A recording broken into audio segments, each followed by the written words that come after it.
Quite the moment on the campaign trail yesterday. A 9-year-old criticizing Republican presidential candidate Nikki Haley in New Hampshire, and the comment is getting a lot of attention. Chris Christie thinks that you are a flip-flopper on the Donald Trump issue. And honestly, I agree with him. And you're basically the new John Kerry on the How can you change your opinion like that in just 8 years? I told you I think he was the right president at the right time. I told you that I agree with a lot of his policies. But do I think he's the right president to go forward? No.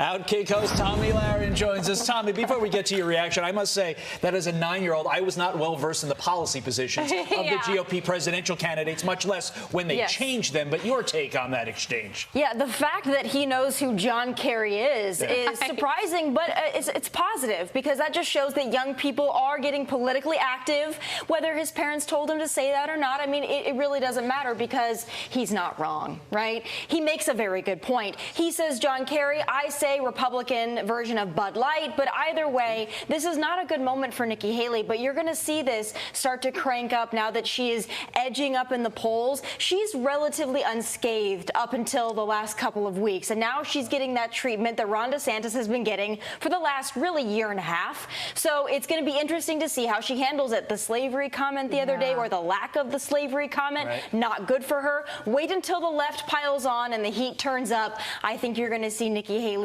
getting a little Hillary Clinton-like. And I'm no fan of Nikki Haley, so I got to be honest with you guys. I don't mind. Was that your child in the audience? No, that we don't know about. No, but you know what?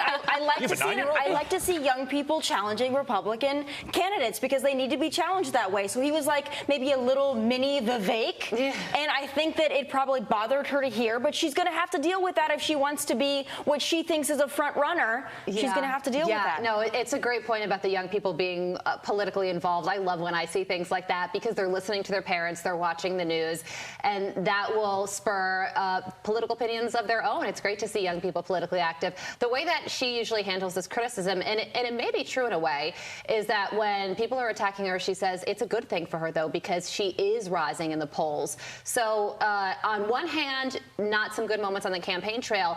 On the other hand, it could signal that her campaign is going in the right direction. In one state, right? In one state, it's going in the right direction.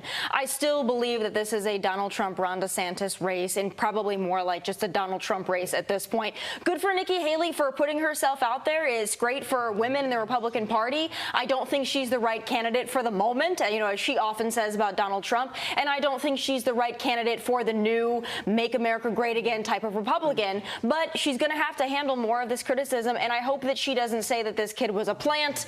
You know, she tries to sometimes skirt around the criticism by blaming others, and that's not a good look. She tried to answer the question, but also try to be sensitive to the fact that it was a child. If that were Donald Trump, he would just shoot down the 9-year-old. That kid would be destroyed, but we digress. The communication director for Hillary Clinton's failed 2016 campaign doesn't sound too confident about Joe Biden's odds in 2024. Listen.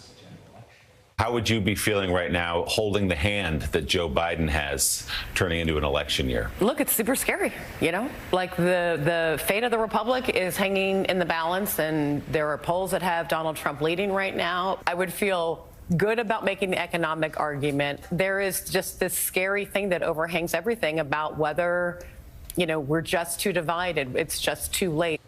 Your reaction to what you just heard?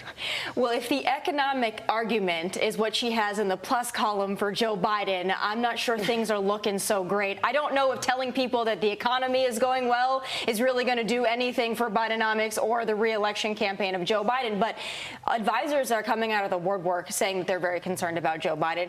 You guys know I've been saying it for many months now. I don't think he's going to be the nominee. I think it's going to come down to the convention. It's going to be a wild ride. But when you hear Clinton advisors, Obama advisors start saying this, that's when Joe Biden should start getting a little bit more worried, especially if you see Barack Obama himself come out and say something, or his lack of presence at Joe Biden events is also very telling. He could be out there on the campaign trail. He doesn't want to attach his legacy to Joe Biden, and that should be a signal that things are about to shake up over at the Democrat Party. Yeah, Obama seems to only pick winners when he wants to, and this does not seem like a winner for the Democrats. Tommy, awesome to have you here in person, but please don't go anywhere because I know your Christmas gift is me doing sports.